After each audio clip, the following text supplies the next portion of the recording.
Why hello there, Brent here, the Bring Your Own Tools. On today's episode, we are finishing off this amazing small bathroom makeover. If you want to learn how to do it, as well as to see this amazing before and after, keep on watching. Let's get started. Woo!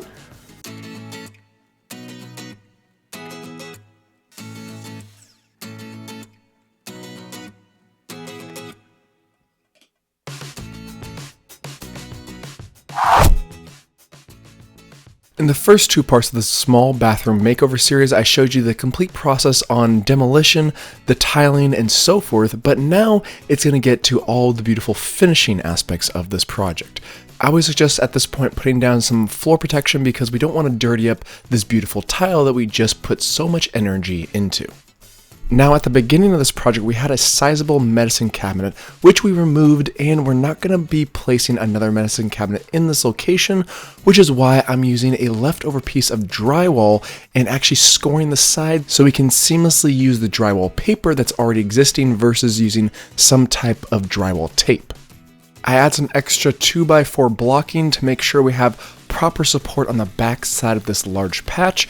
And once those 2x4s are in place, I can mud around the opening and then place my drywall patch right on top. Then screw it down, then mud, and wait for it to dry. And as we wait for it to dry, we can go and proceed to our fan. Now the fan in this bathroom was added years ago, but it was a minuscule fan that just didn't have any pizzazz, which is why we went with a higher end, larger fan from Revent.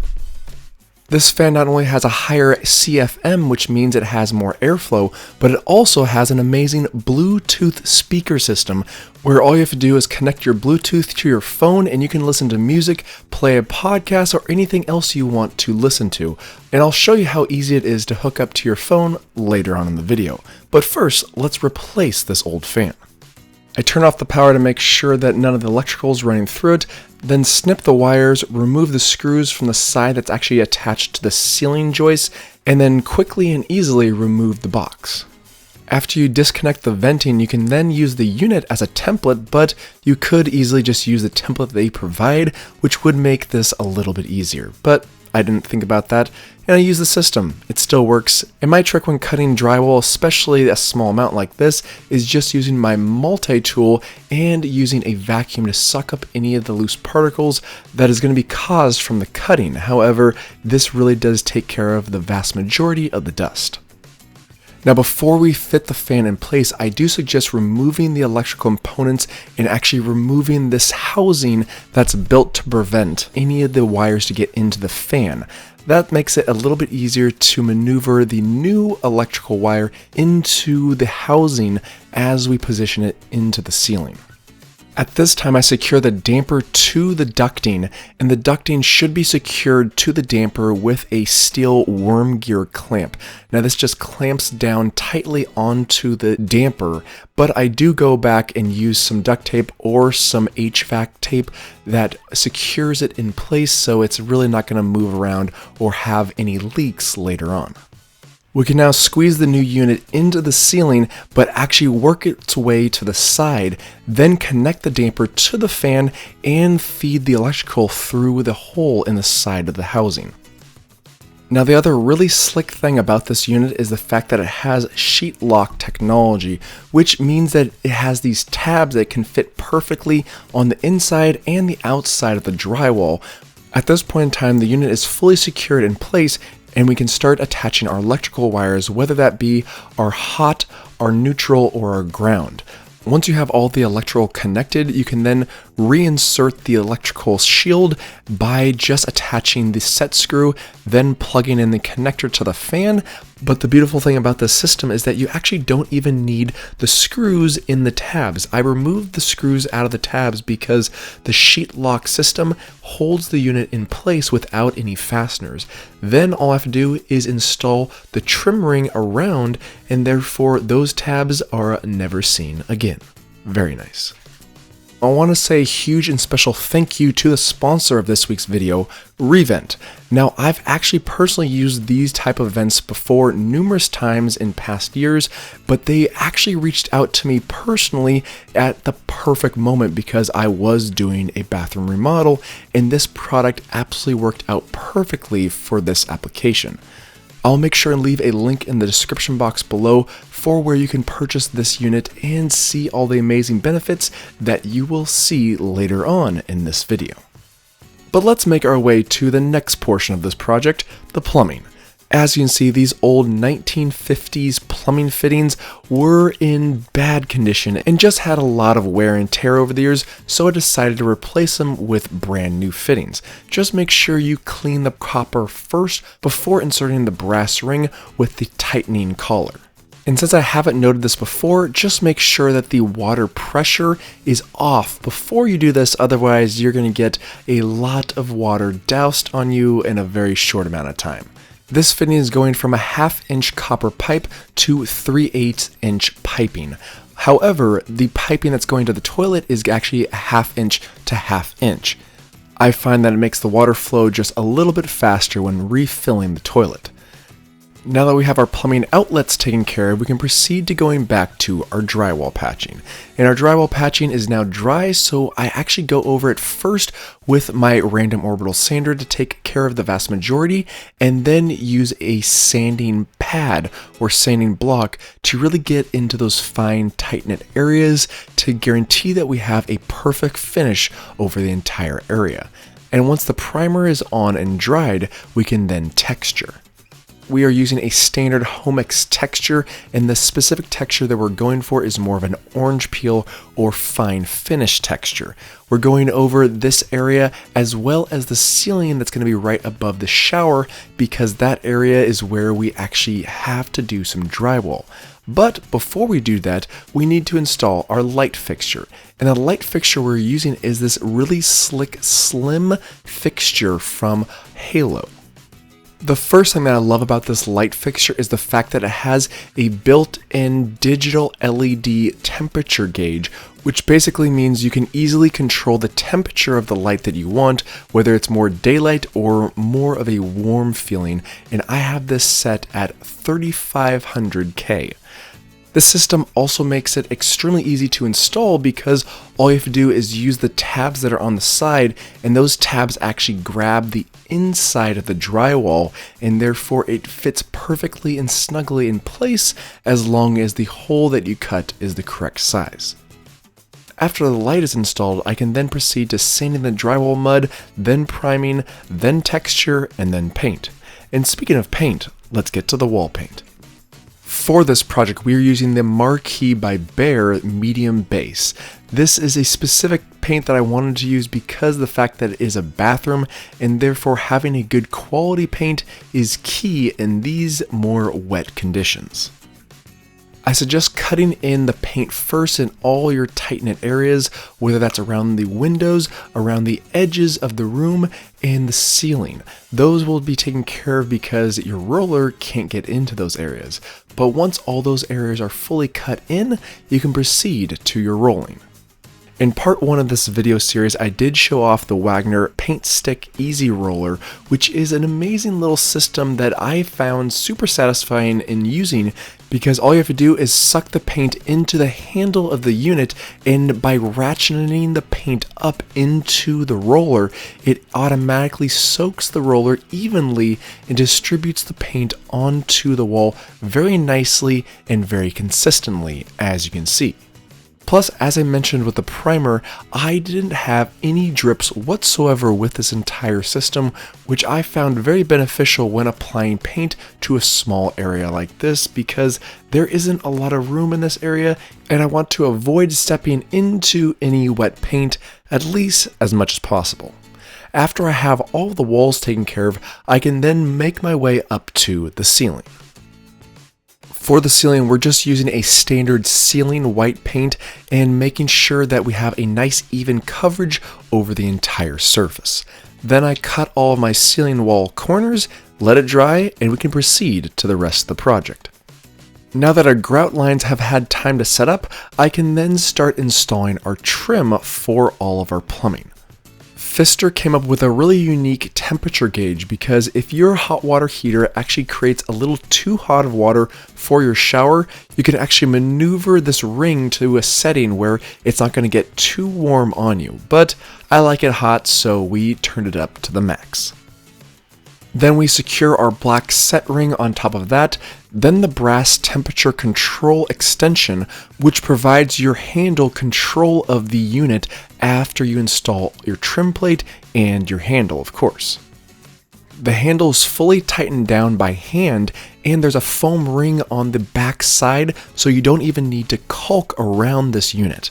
Then we can make our way up to the shower head, which I can remove the existing temporary spout, which just provides the positioning that we wanted for our shower head.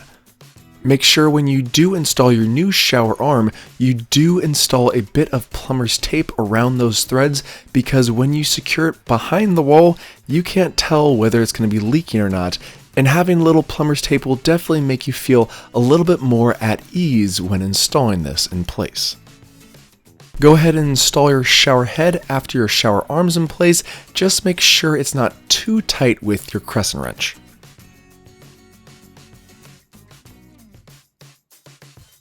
I move on to the light fixture that's right above our vanity cabinet, and the electrical light plate that comes with the kit makes it extremely easy to install because it has an adjacent bracket that attaches to the system, and therefore no matter where the pinpoint of your holes are placed in the box, it's going to line up nicely with that secondary unit. Once I have the electrical wires hooked up properly, I position it with the set screw that's in place at the very top, then install one of the light bulbs just to make sure that it's hooked up and working properly. I decided to start working on the interior trim, and the first step to do this is to figure out where our paint is going to stop. Now, because this paint trim in this bathroom is going to be lighter than the existing paint trim outside, means that I want to have a designated area where I want it to stop, which is why the inside of this door trim will work out perfectly, and hopefully later on the rest of the house will get the same beautiful white colored paint trim when possible. In order to start working on our base, I have to remove all of our floor protection, which is quite simple as you can see. When it comes to the door trim, the nice thing about it is the fact that I didn't have to make any cuts with this because we were able to use the existing door trim because it was installed more recently. We just had to give it a fresh coat of paint and re-hammer it in position. As for the base, we're going with a very standard generic base that coincides nicely within the space, but keep in mind that I did paint all of this base prior to installing and cutting. I find that helps the ease of installation in the long run, but what also helps the ease of installation is to actually slightly cut a small amount of the MDF at the very bottom back side. That way, if there's any rounded over grout lines that are slightly above the floor level, it's not going to be an issue because it's not going to be pushing against the base. Before I start nailing, I always find it good practice to find your studs first because it's going to make the nailing process a lot more secure than if you didn't.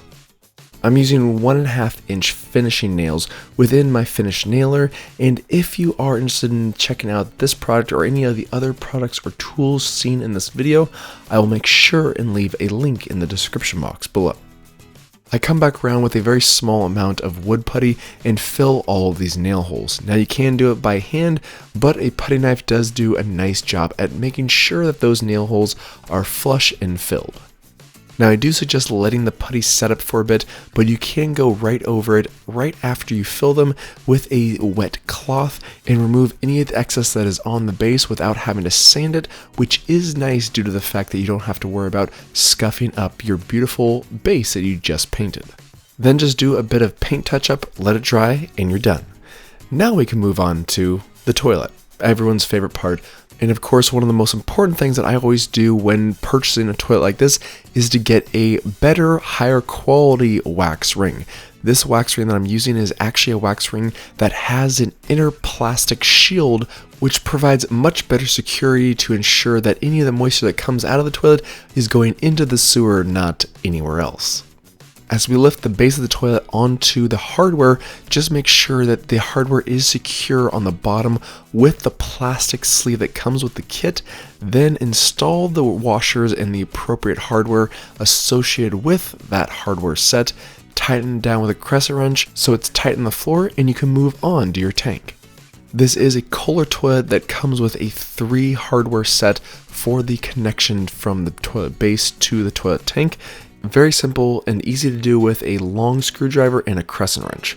Then install your toilet seat and your toilet lid, of course, as well as your water line to the toilet. Once the water line is in, I do realize that it is quite unsightly behind the water line, so I take a split flange plate that can be installed after the plumbing is in place, and it's a really nice way to make sure that it's not an unsightly mess after the plumbing's installed. Now that we like the positioning and everything is hooked up properly, go ahead and take your metal hacksaw, cut off the excess on your metal hardware, and install the cover cap. We didn't quite know what we wanted to do with the existing windowsill because it was a good quality piece, but it didn't look or feel amazing. However, after discussing a little bit further with my parents, we decided to go ahead and just paint it the existing same color as the rest of the trim. That way it's clean, it looks good, and it will be a cohesive piece with the rest of the space. However, it is hard to get a quality straight paint line on an existing caulk line, but my trick with this is that I actually take painter's tape, run that across, and then apply a very small amount of caulk to that paint line first before painting. Then I go over it with paint and remove the tape immediately. That way you have a perfect seam all the way down, and this can also be used in other locations such as right against our trim next to our shower. This was kind of a rough seam due to the fact that we had so much thinset behind the trim. However, with a little bit of painter's tape, caulk, and paint, you have a perfect seam all the way down. There are seemingly endless amounts of vanities to choose from online or in stores, but this one actually came from Costco. Yep. As easy as that, Costco it is, and again, I will make sure and leave a link in the description box below on where you can find this unit. This vanity came with the countertop, sink, and backsplash, and the backsplash was adhered with just a heavy bead of silicone, which is plenty if you know how strong silicone is when it's dry. Once the silicone is dry, I go back over this space with some painter's tape and a caulk line to just make sure that any moisture that hits this countertop isn't going back behind the vanity and causing a moisture issue in the long run. I smooth out the caulk as thinly as possible, then remove the tape, and we have a perfect seam all the way down. Now comes time for our sink plumbing fixtures, and this is a push-stop drain plug. This means that we don't have any awkward, unnecessary hardware behind the sink, which really just makes things more difficult, and all you have to do if you want the water to stop, push it down. And if you want the water to drain, go ahead and just tap the cap and push it back up, and you're done. As for the rest of our drain hardware, it is as simple as it gets. All this is an 1.5" P-trap that connects to the existing drain down into your sewer line. This area is covered up by the cabinet itself, but I do want to keep it a little bit more sightly, and therefore having a flange cover plate for the drain as well as your water lines is a nice touch. We are also installing a Pfister faucet, and this faucet only comes with 3 pieces to make sure it's secured to the countertop. The gasket goes on top of the countertop, and the other 2 parts go below, securing this nicely and snugly in place. Go ahead and hook up your hot and cold water lines, and the faucet is done. When it comes time to hooking up all of your other bathroom accessories around the room, I find it's really nice and beneficial to go with the same type of scheme throughout the entire bathroom. This paper towel holder has 2 wall brackets, and of course the one wall bracket can only attach to one of the studs. The other one has to have some type of wall anchor. And my favorite wall anchors for these type of situations are these metal screw wall anchors. I personally love these little guys because there's no pre-drilling needed for these wall anchors, and all you have to do is use a Phillips drive to drill them in place and then drill in your screws. And plus, as long as you have the appropriate distance between each bracket, they should secure nicely with an Allen wrench and fit perfectly in place. Now, all of these bathroom fixtures have the same type of styling because they're all from Pfister. But not only are they all from Pfister, but they are all from the Pfister family, Ladera. All these bathroom hardwares, as well as the bathroom fixture and the shower fixture, are all the Ladera models, and again, I will make sure and leave links for all these units below. As you can see from this shot, I did install the electrical, but I didn't show how I did this, and this is really because I'm not an electrician, but just know that with this, I didn't have an electrical component to this fan prior to installing it. However, I was able to pigtail the electrical from this outlet and then bring it over into another double box. That way I'm able to get another fan, another light from this one unit. Just make sure it's going to a GFI outlet ahead of time. If you do feel comfortable taking on this electrical component yourself, just make sure you're turning off the electricity prior to installing it. As well as if you're not comfortable, just make sure you're hiring a licensed electrician to take on this endeavor. But guess what? Now that we have all these items taken care of, we are done.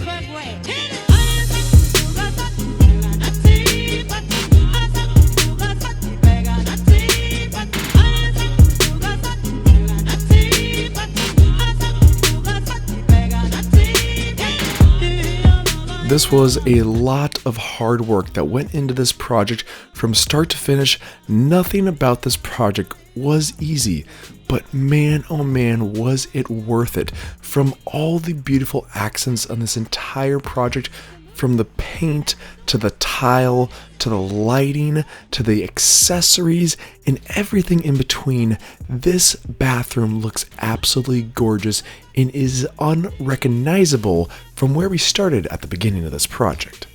But of course we have to test out all these amazing units that we just installed, right? The faucet works, the shower definitely works and is fully adjustable, which is oh so nice. And of course our fan, yeah, the Bluetooth fan from Revent. If you want to turn on the fan, just turn on the large button, and if you want to turn on the Bluetooth, just turn on this button and it'll connect immediately to your phone. But now that we're at the tail end of this project, we gotta see some before and afters. Something about just seeing these right next to each other really provides a key eye as to what we had to do to get to this point. And my oh my, that is one beautiful, sexy beast of a transformation. Oh yeah.